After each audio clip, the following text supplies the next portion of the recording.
Thank you for tuning in to MacroView Television and welcome to a brand new edition of Taiwan Outlook, the program that presents the different faces and lets you hear the different voices on Taiwan. I'm your host, Wu Ruiguo.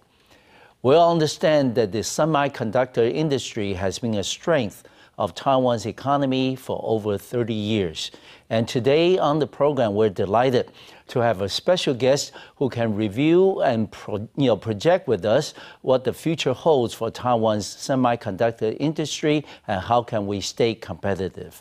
And he is Dr. Lin Burn-Jeng, who's currently the Vice President of Research and Development at the Taiwan Semiconductor Manufacturing Company Limited, Tsmc. And we're delighted to have Dr. Lin on the program today. Welcome to the program, Dr. Lin.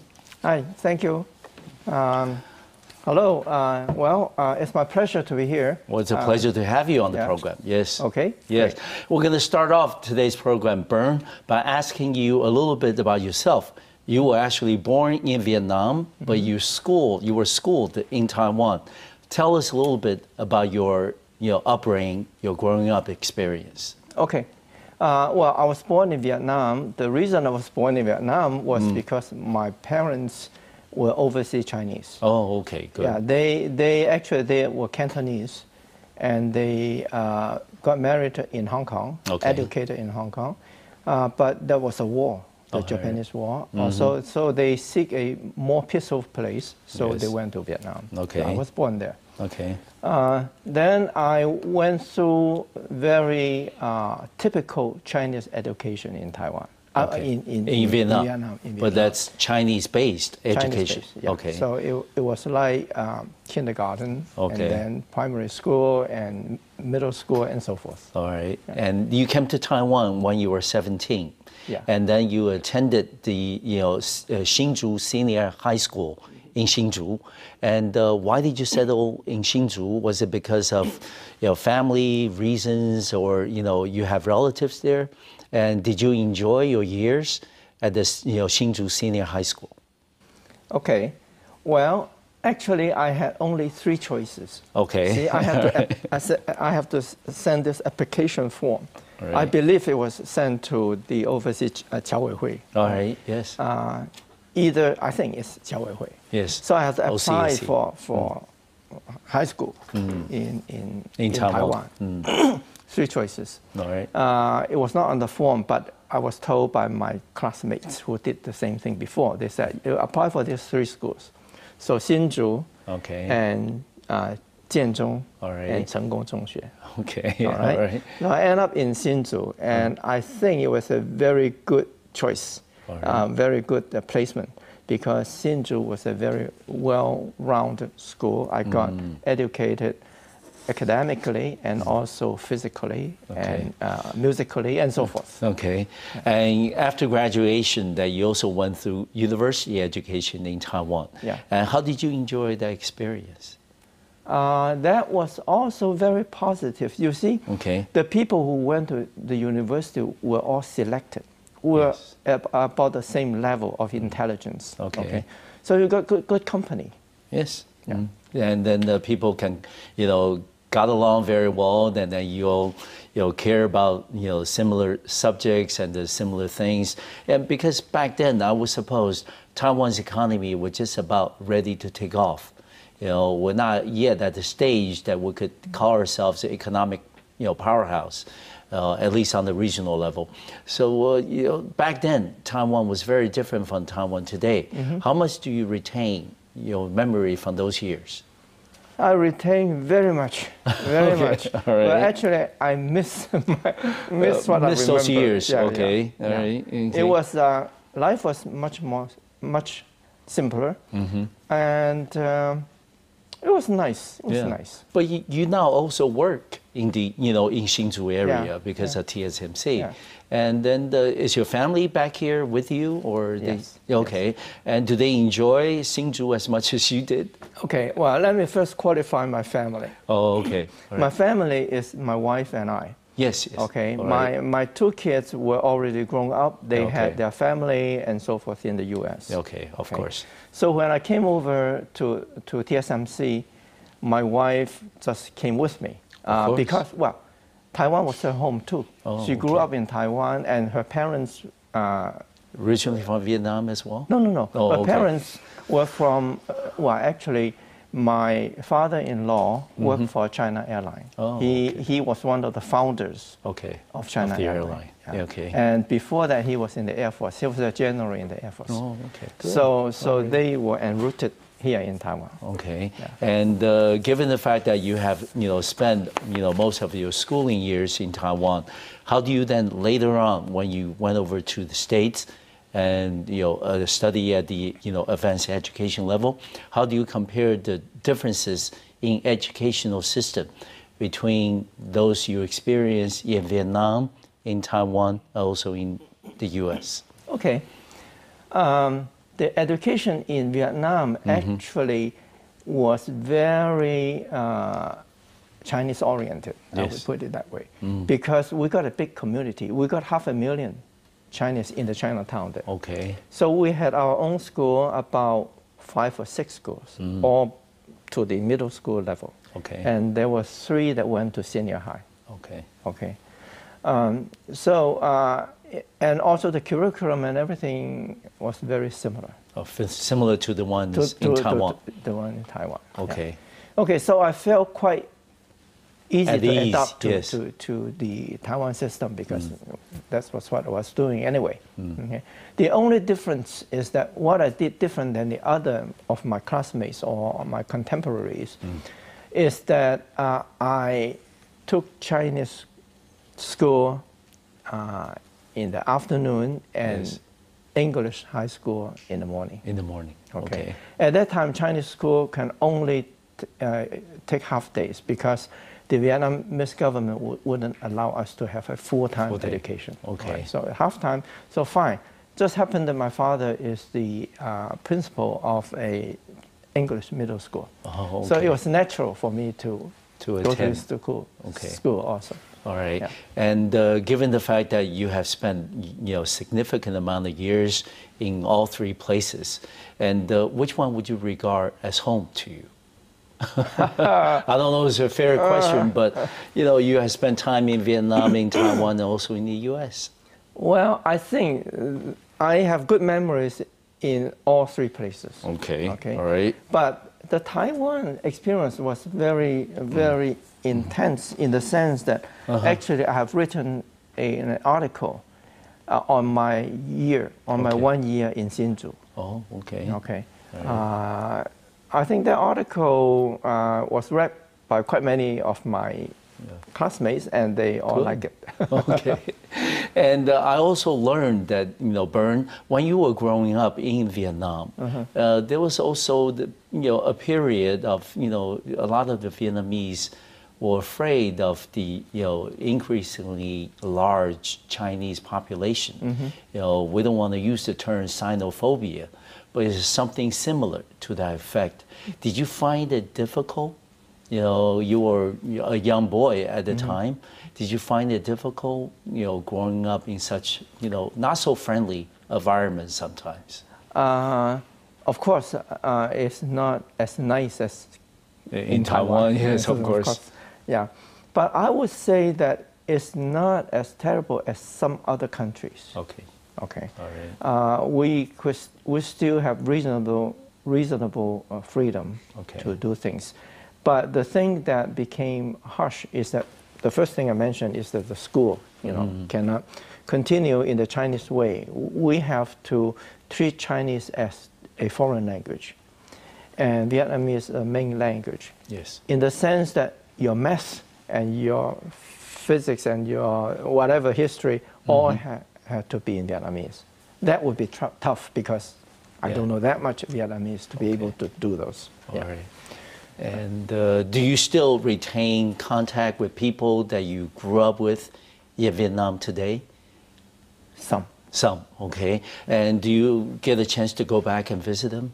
I went back In 40 years. 40 years, yes. Them, yeah. And I will also imagine that, there are some, Vietnamese similar age as you who also maybe experience the same kind of, moving from place to place, in the later years, and then they probably moved to the States and worked there and went to school there as well. So do you find the similar background and experiences growing up, also, bridges the differences that might have evolved, since you left Vietnam some 30, 40 years ago?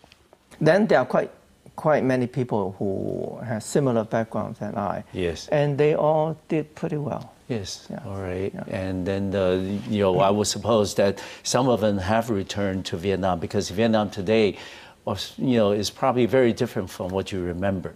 But given the fact that you were in the States for the advanced training, did you find the environment and the educational system a welcome change, so to speak? Because it's a lot more open. There are a lot more choices and resources available. Did you welcome that, that change that you experienced? Yeah, sure. Yeah, okay. Well, I tell you, I am very glad that I didn't take my undergraduate in the U.S. Okay. All right. Taiwan just fit me in the sense that it just discipline you. Just prepare me Yes. for the graduate school in the U.S. Okay. All right. If I went there for my undergraduate, first of all, Okay. financially, Okay. it would be It'd a be heavy a burden burden. for my Okay. parents. Okay.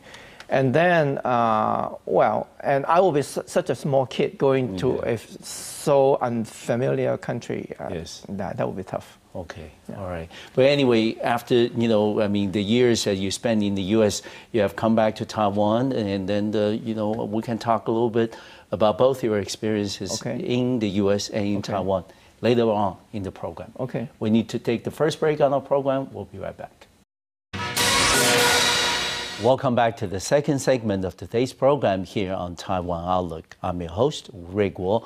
We'll continue our conversation with Dr. Lin Burn-Jeng, who's currently the Vice President of Research and Development at Taiwan Semiconductor Manufacturing Company Limited here in Hsinchu, Taiwan.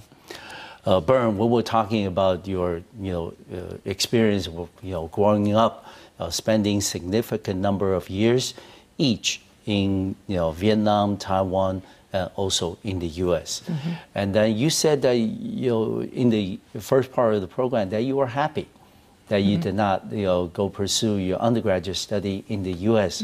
Partially because of the financial consideration for your parents, and also because you felt the undergraduate education in Taiwan prepare you very well for the advanced training that you receive later.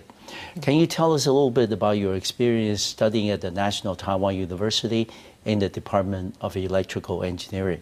If my memory serves me correctly, at that time, the EE department at National Taiwan University is the top choice for most, if not, all, the high school graduates to pursue.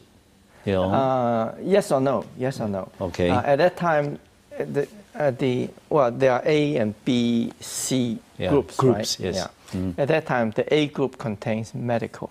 Okay. Medicine. All right. So the top choice in A group is National medicine. Taiwan. Okay. Yeah. And then at that time, we got two Chinese was the first time who got Nobel Prize. Yes. Yang Zhenling and Li Zhengdao. So every young person admire them and want to get a Nobel Prize too. Okay.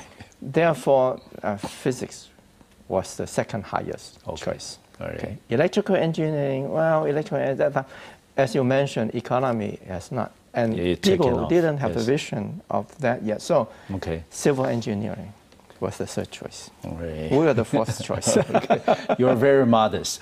But, did you enjoy your years at National Taiwan U?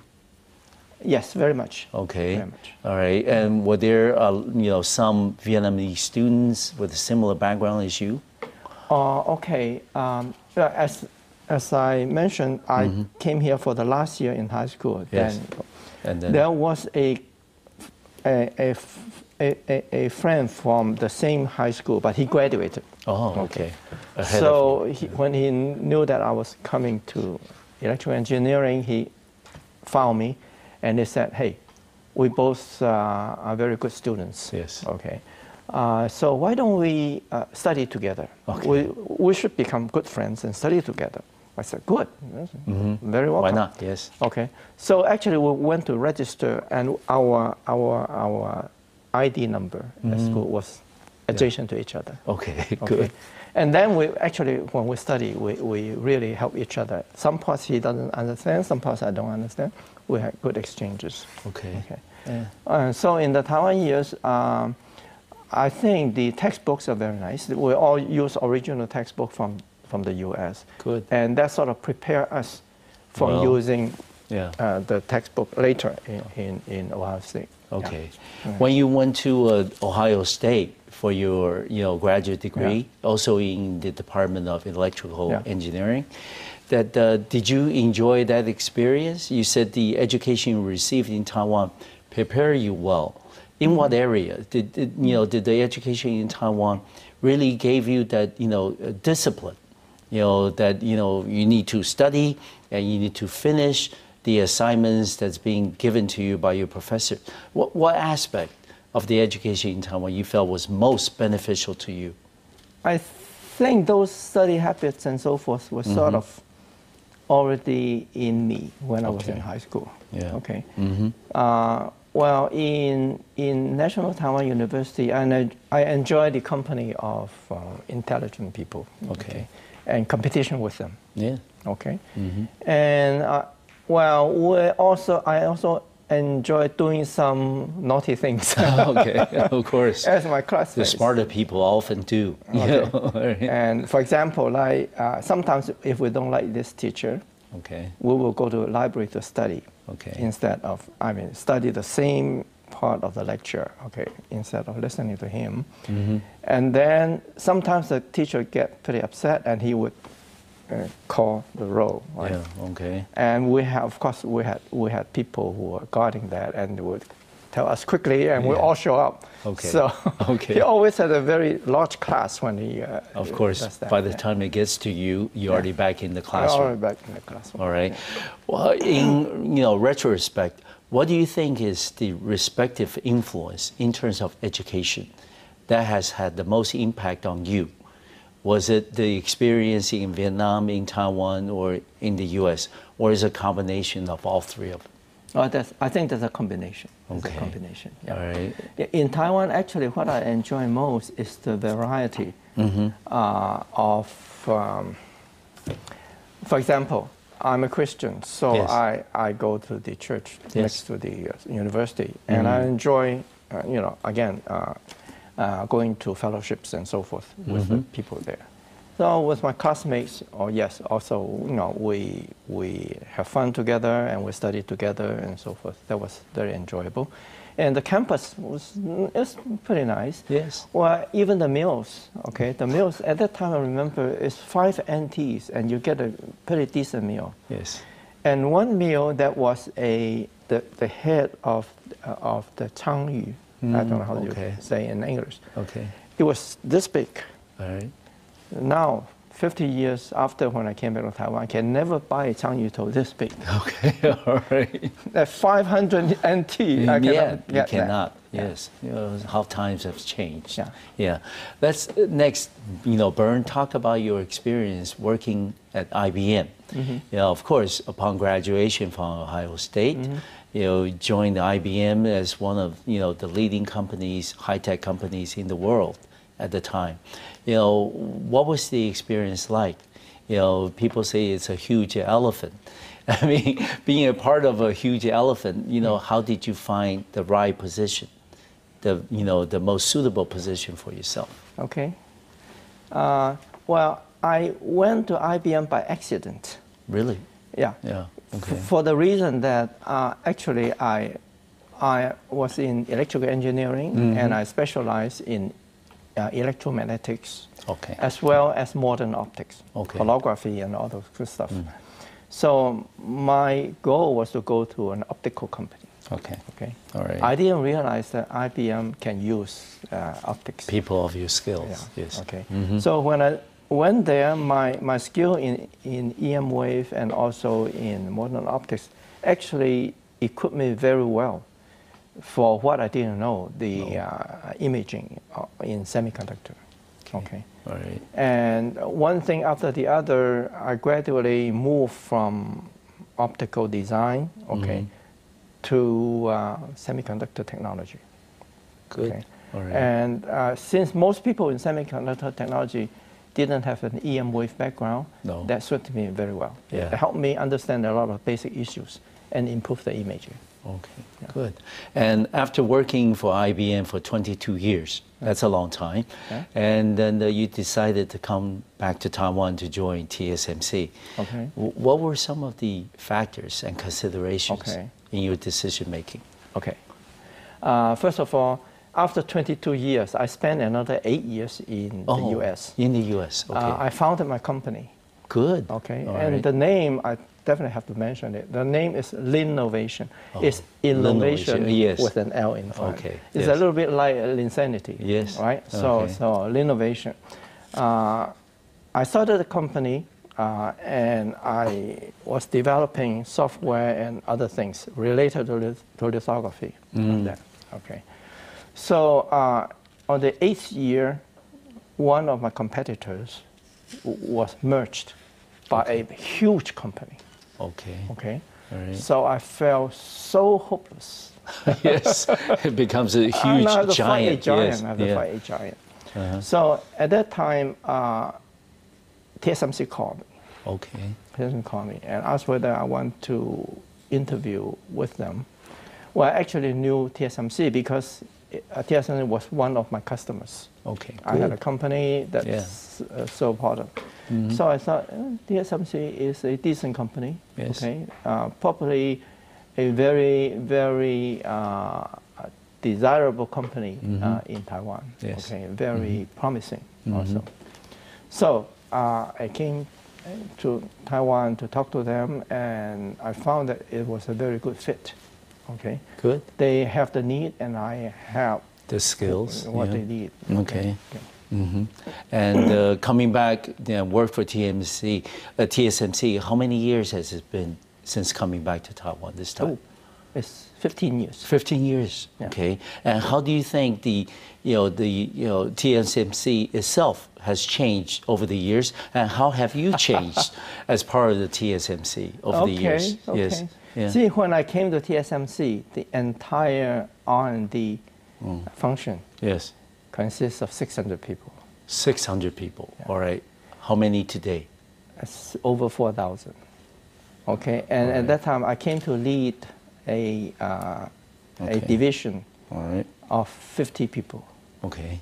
Now that division is becoming 600 people.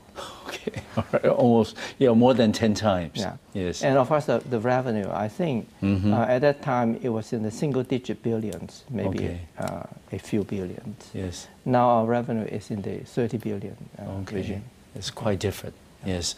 And if I may ask, how has the semiconductor industry changed over the same 15 years? All right. See, at that time, the U.S. still were making wafers. Okay. Building a lot of chips. Yes. Now only one company or two, right? Intel and Global Foundries. Okay. Yeah. And most of the other companies, they contract out. Yeah. Okay. Yeah. So the industry indeed has made a lot of changes and certainly gave the opportunity for a company like TSMC to grow and expand. And we're going to continue talking about that when we come back. We need to take another break on the program. We'll be right back.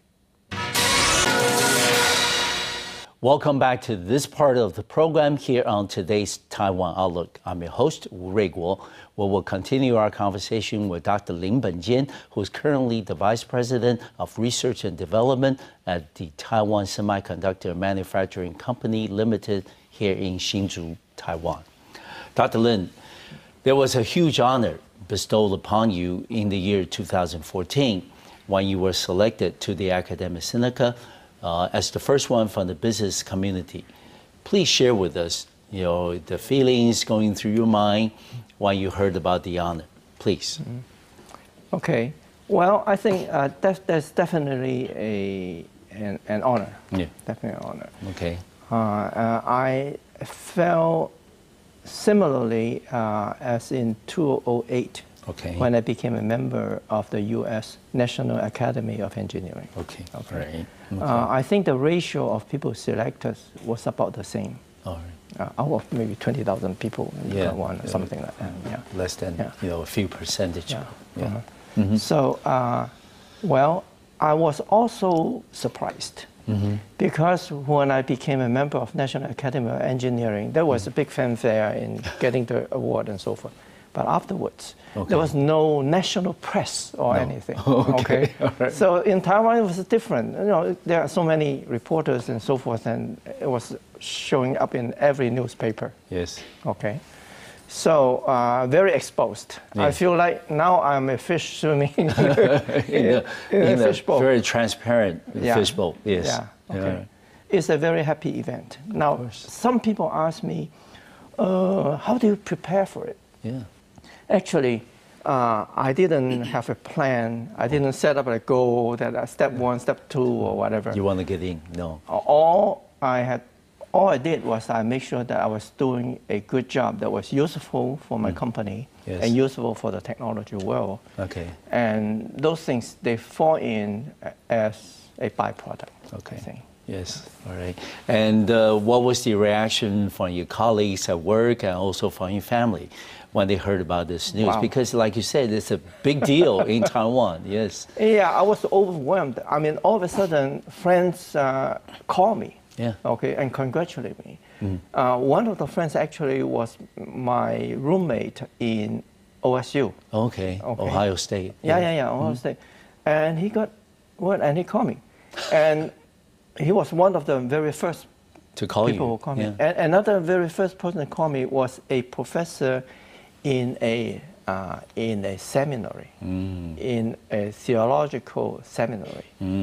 We happened to know each other. And then somehow he noticed my name in the newspaper and picked up the phone and called me and congratulated me. Okay, good. Terrific. This is something that deserved to be congratulated on. Yes. Now I realize that. I didn't think of it before. Yeah. Okay.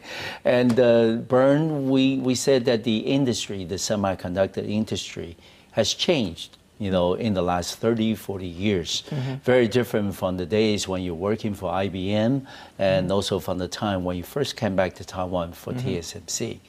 And would you mind, you know, both as a, you know, participant in the research and development, you know, of relevant technologies, but also part of the community, the industry community that is engaged in semiconductor manufacturing and design. Give us a projection, a roadmap for Taiwan's, you know, semiconductor industry in your private capacity, and then let us know how can we compete in an increasingly competitive environment. Okay. Yeah, when I first joined TSMC, our competitors were like very local and also limited to Asia, Southern Asia, and so forth. Okay. Now we are competing with world-class competitors. Yes. Okay. Of course, this is very with tough. The big boys. Okay. Yes. But we are pretty confident. Okay. We also got some smart people. Okay. And we also got very dedicated people. Okay. I think dedication is a very key word. Okay. Our chairman always told us that commitment. Yes. Okay. We need to have integrity. We need to have commitment, and we need to have innovation. Yes. Okay. Yeah. So I think we have all those qualities. Yes. Or characters. Yes. Yeah. So I think we are very happy to take the challenge and compete. Okay. Okay. Now let's see. When I came to Taiwan, we were at 130 nanometer technology. All right. Let me explain what it means. If you cut a piece of hair, the cross section, with that technology, you can put 1,000 cells, device cells on that cross section. Okay. That was in year 2000. Now, one of our very successful products is 28 nanometer. okay, with the 28 nanometer technology, you can put 20,000 cells in that cross-section here. Okay. Yes. We're working to put 16 to 160,000 cells. Okay. We're also working to put 400,000 cells in the same cross-section. Okay. This is Moore's law. Yeah, okay. Moore's law, you increase the density by a factor of 2 every 2 years, and then you drop the cost per cell and so forth. So we're still marching on Moore's law. Okay. So the roadmap is very simple. Yeah. Increase your density by a factor of 2 every 2 years. Okay, all right. And also you need to continue to retain talented people, you know. Okay, now since you mentioned that, that's indeed very important. Yes. We always would like to hire very talented people. Yes. And the competition is not only in the sales level, it's also in how do you recruit the very smart people. Yes. Whoever has those people actually has a very high key advantage to succeed. Okay. Now talking about infrastructure, how do you attract those people? Yeah. Okay. Well, first of all, your company has to have a good potential to succeed. Okay. You need to have all the funds and the resources, and all the things to attract the people. But not only that, the infrastructure, meaning that how about the city that they are going to live in there? Yeah. Okay. Does it have good transportation? Does it have good school clean for the environment? kids? Yeah. Good school for the kids and all those things. Yeah. Okay. So actually, if we're talking about building a good semiconductor industry in Taiwan, we have to worry about all those. We have to worry about our universities. Yeah. Okay. The good professors, good labs and so forth to train those people. Okay. And then we need to have the good environment to retain those people in Taiwan because there are other outside countries that want to recruit our top talents. Yes. And try to lure them away. Yes. Okay. And so instead of letting our people lure away, we also have to be able to lure other people to Taiwan. To Taiwan, yes. All right. So, you know, this is, of course, something that a lot of people in Taiwan are concerned with, and not just with the semiconductor industry, but also for the economy as a whole. As I mentioned also at the beginning of the program, Burn, that the semiconductor industry is sort of like the locomotive for Taiwan's economy. And you have identified very simply, you know, the roadmap, you know, for the industry to continue to stay competitive. And if we do, you know, TSMC has the, you know, the leading company in this area. You know, if we do succeed in that endeavor, that what is likely to be the impact for Taiwan's economy overall? Are we likely to see the so-called, you know, industrial upgrading, you know, structural transformation, that many, you know, fancy terms that many people talk about, but are we likely to see that being, you know, part of the reality in the foreseeable future? The semiconductor industry is, of course, a very important industry. Yes. But I think we also have to broaden up our industrial base in many aspects as well. Okay. Yeah. And do you think that maybe for some of the, you know, end user manufacturers, you know, and they need to, you know, be concerned about issues like marketing, you know, branding of their products. You know, we have many, you know, internationally renowned, you know, mobile device manufacturers and also computer, you know, manufacturers. But only, you know, until recently, these manufacturers start to pay attention about the importance of marketing and branding. Do you think this is something long overdue, but it's not yet too late to start? Yeah, I think so. I think so. Okay. Well, if you look at the history of all the advanced countries, they sort of, you know, go step by step. Okay, all right. Finally, before we end this part of the program, Denver, we understand TSMC is also working on 10 nanometer technology program. Can you, as far as you are able to, can you tell us a little bit about that program? Okay, well, first of all, it's a very important program. Yes, we don't want to, you know, to review anything that you're not comfortable with. Okay. It's a very important program. And the competition is also very tough on it. Okay. And we like to win. Okay, of course, yes. And we are putting a lot of resources in there. Okay. Okay. All right. Working very hard. Okay. We have to work smart and hard. Yes, and also be dedicated. Yes. All right. Well, keeping our fingers crossed, and hopefully there will be more good news coming out of TSMC. Okay. All right. We need to take the final break on our program. We'll be right back. Welcome back to the final part of today's program here on Taiwan Outlook. I'm your host, Wu Ruiguo. We will continue in our conversation with Dr. Lin Burn-Jeng, who is currently the Vice President of Research and Development at Taiwan Semiconductor Manufacturing Company Limited in Hsinchu, Taiwan. Dr. Lin, when you first came back to Taiwan and worked for TSMC, that was back 15 years ago, and you mentioned briefly in the program that your competitors at the time were mostly local manufacturers, some of them also in Southeast Asia or South Asia. But today, TSMC is not the same company as it was 15 years ago. And the global market is not the same as it was 15 years ago. So today you're facing competition from the major league players in the world international, semiconductor industry.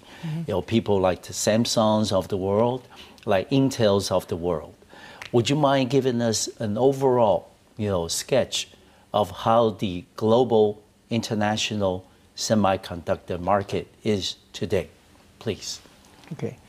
Well, things are indeed quite different. Now, these three companies spend most of the capital equipment. Yes.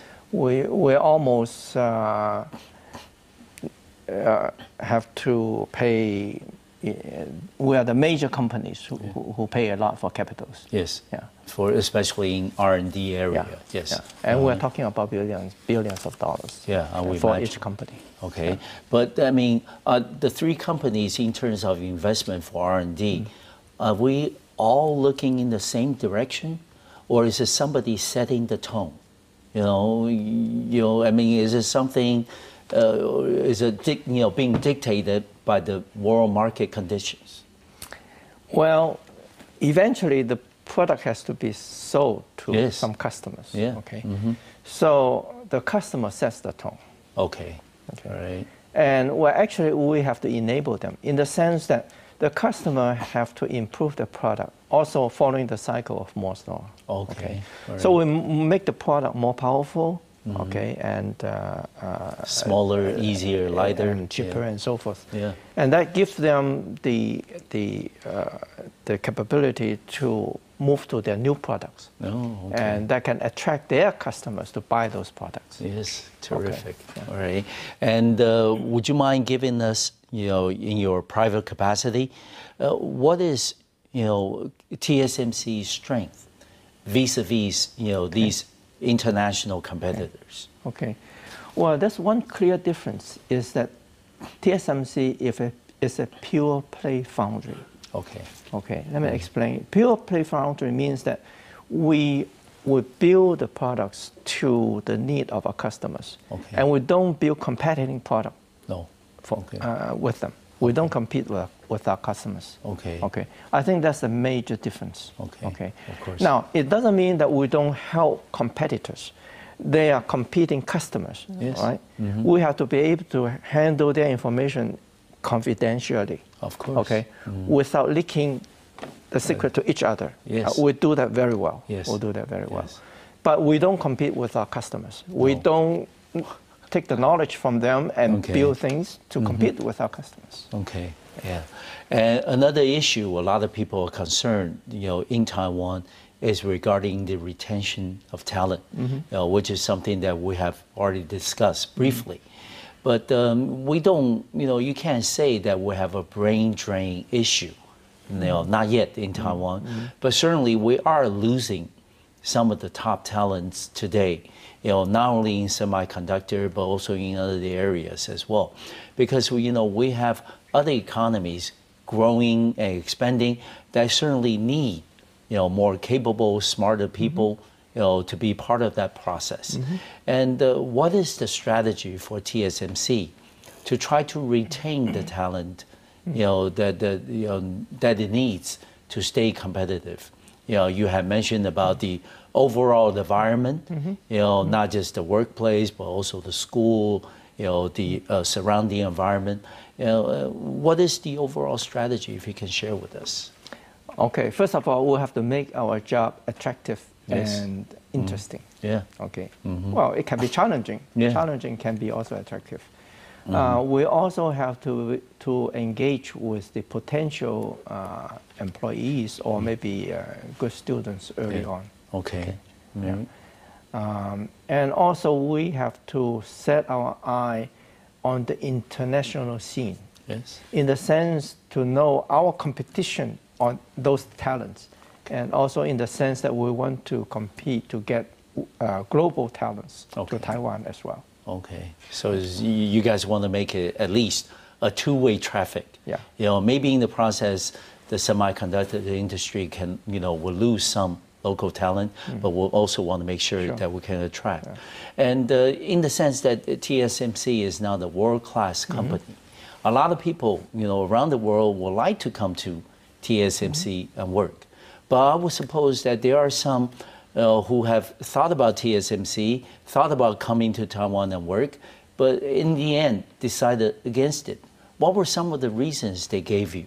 Maybe those are the areas that we can improve on. Sure. Okay. Well, okay. Well, the people who come to Taiwan or whatever, they worry about their children. Yes. Okay, whether it's a good place to develop their children, whether in education or other things. Yes. Okay, I think that's very important. Okay. Okay.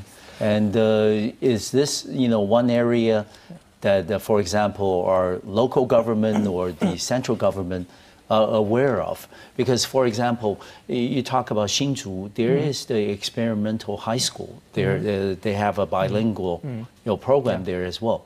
And are you talking about more expanded, scope of, schooling, maybe, for example, starting at the earlier age of elementary, all the way up to senior high school? I think the experimental school is a very successful program. Example, yes. Okay. But I think it's more than that. We cannot just recruit those people. No. Okay, it's coming from very broad base. And I hope that in Taiwan, the education would give the students more room for innovation. Exactly. Instead of going to Buxi. Yeah, to cram the materials. So I think that's one major difference between the education in Taiwan and in the U.S. Yes. Okay, my kids went to the high school in the U.S. and universities and so forth. Yes. I noticed in the high school, they had a lot of free time, and they don't waste those time. No. They have different specialty groups.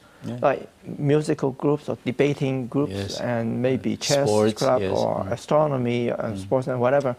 So the student who have special interests and so forth, they got to develop there, okay, in their special interest. Yes. And for example, the debating club is very helpful for people who later on go to business. They learn how to think while they are talking. Yes. Okay, and they have quick mind to respond. Responses. Yes. Yeah. So. And another area some people have been discussing or making some changes is in the education, educational system in Taiwan, because we used to have very sound, very solid technical training program in Taiwan.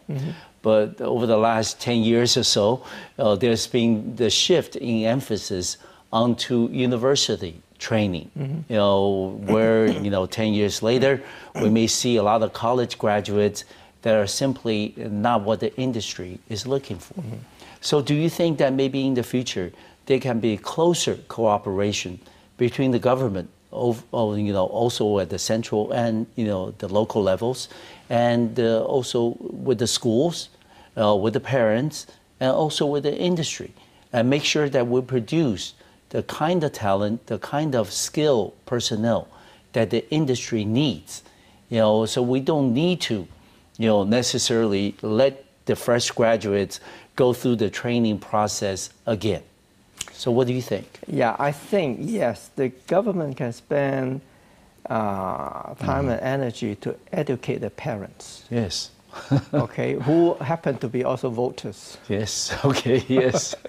Okay, I mean, mostly the parents, their mindset is for their kids to go to universities, no matter get what. Get the diploma, yes. Yeah, and then they end up cannot be employed because it doesn't fit their skill and whatever. Yes. So we also have some frustration in recruiting the technicians and so forth. Okay.